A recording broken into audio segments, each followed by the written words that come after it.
નમસ્કાર. આજે આપણે એક એવા વિષય પર વાત કરવાના છીએ જે આપણા બધાના જીવનનો એક મહત્વનો હિસ્સો છે અને એ છે આંતરરાષ્ટ્રીય સુરક્ષિત ઇન્ટરનેટ દિવસ.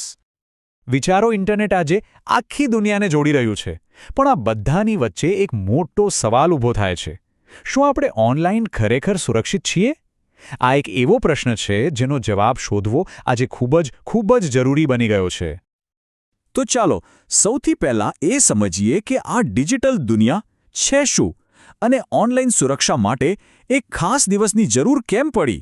આ કેમ આટલું બધું મહત્વનું છે, ચાલો જાણીએ. જુઓ, ઇન્ટરનેટના બે પાસા છે. એક બાજુ એ આપણા માટે એક વરદાન છે. શિક્ષણ હોય, બિઝનેસ હોય, મનોરંજન હોય કે પછી લોકો સાથે જોડાવાની વાત હોય. પણ સિક્કાની બીજી બાજુ પણ છે. એ છે અભિશાપ, જ્યાં cyber bullying, online fraud, fake news અને આપણી પ્રાઇવસી માટેના જોખમો છુપાયેલા છે. આ બંનેને સમજવું બહુ જ જરૂરી છે. તો આ આંતરરાષ્ટ્રીય સુરક્ષિત ઇન્ટરનેટ દિવસ એટલે કે SID છે શું? વેલ, આ દર વર્ષે ફેબ્રુઆરીના બીજા મંગળવારે ઉજવાતો એક ગ્લોબલ ઇવેન્ટ છે. એની શરૂઆત યુરોપિયન યુનિયને કરી હતી અને હવે INSF નેટવર્ક તેને દુનિયાભરમાં પ્રોત્સાહન આપે છે. અને એનો હેતુ બસ એક જ છે, આપણા બધા માટે ઇન્ટરનેટને એક વધુ સારી અને સેફ જગ્યા બનાવવી.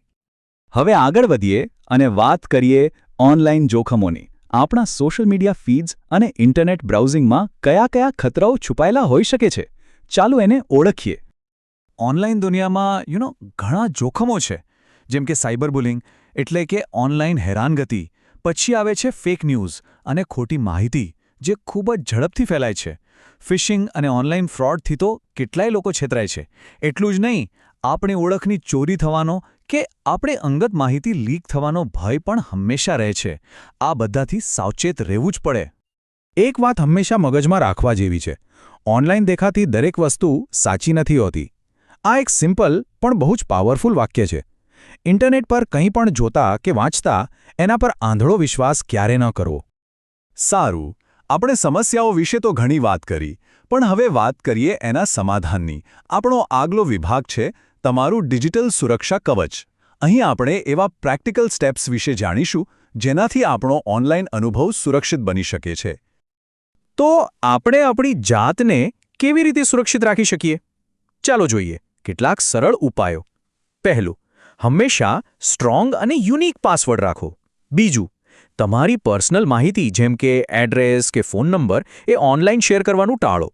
ત્રીજું, કોઈ પણ અજાણી લિંક પર ક્લિક કરતા પહેલા 100 વાર વિચારો. ચોથું, 2 ફેક્ટર ઓથેન્ટિકેશન જેવી સિક્યોરિટી જરૂર ઓન કરો. પાંચમું, તમારા સોશિયલ મીડિયાની પ્રાઇવસી સેટિંગ્સને નિયમિતપણે ચેક કરતા રહો. અને હા, જો ઘરમાં બાળકો હોય તો પેરેન્ટલ કંટ્રોલ્સનો ઉપયોગ કરવાનું બિલકુલ ન ભૂલતા. પણ ઓનલાઈન સુરક્ષા એ માત્ર આપણી એકલાની જવાબદારી નથી. આ એક સહિયારો પ્રયાસ છે. ચાલો સમજીએ કે શા માટે સુરક્ષિત ઇન્ટરનેટ બનાવવું એ એક ટીમવર્ક છે. અહીં એક ખૂબ જ સરસ કોન્સેપ્ટ આવે છે, ડિજિટલ સિટીઝનશિપ એટલે કે ડિજિટલ નાગરિકતા. આનો મતલબ શું? સિમ્પલ, ઇન્ટરનેટ અને ટેકનોલોજીનો ઉપયોગ સુરક્ષિત, જવાબદાર અને સારા કામ માટે કરવો. આ જ ઓનલાઈન સુરક્ષાનો સાચો ધ્યેય છે.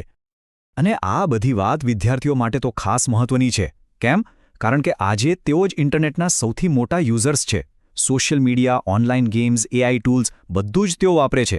અને જો તેમને યોગ્ય માર્ગદર્શન ન મળે તો તેઓ બહુ જ સરળતાથી સાયબર જોખમોનો શિકાર બની શકે છે. એટલે જ માતાપિતા અને શિક્ષકોની ભૂમિકા અહીં બહુ જ મોટી થઈ જાય છે. તો આ વાતનો સાર એટલો જ છે કે ડિજિટલ સુરક્ષા કોઈ એકની નહીં પણ આપણા સૌની જવાબદારી છે. માતાપિતા, શિક્ષકો અને વિદ્યાર્થીઓ આપણે બધાએ સાથે મળીને એક સુરક્ષિત ડિજિટલ સ્પેસ બનાવવાની છે. અને હવે આપણે આવી પહોંચ્યા છીએ આપણા અંતિમ વિભાગમાં. ક્લિક કરતા પહેલા વિચારો. ચાલો જોઈએ કે એક સારું અને સુરક્ષિત ઇન્ટરનેટ બનાવવામાં આપણે શું ભૂમિકા ભજવી શકીએ છીએ. યાદ રાખો, ઇન્ટરનેટ એક ખૂબ જ શક્તિશાળી ટૂલ છે અને એની સાચી શક્તિ ત્યારે જ બહાર આવે છે જ્યારે આપણે એનો ઉપયોગ સુરક્ષા, જાગૃતિ અને જવાબદારી સાથે કરીએ. આ જ તો સાચી ડિજિટલ પ્રગતિ છે. તો અંતમાં ચાલો આપણે સૌ આ એક મંત્રને આપણા જીવનમાં ઉતારીએ. ક્લિક કરતા પહેલા વિચારો. સ્માર્ટ રહો, ઓનલાઈન સુરક્ષિત રહો. આ વિચાર સાથે આપણે સાથે મળીને ઇન્ટરનેટને બધા માટે એક સારી અને સુરક્ષિત જગ્યા બનાવી શકીએ છીએ. ચોક્કસ બનાવી શકીએ છીએ.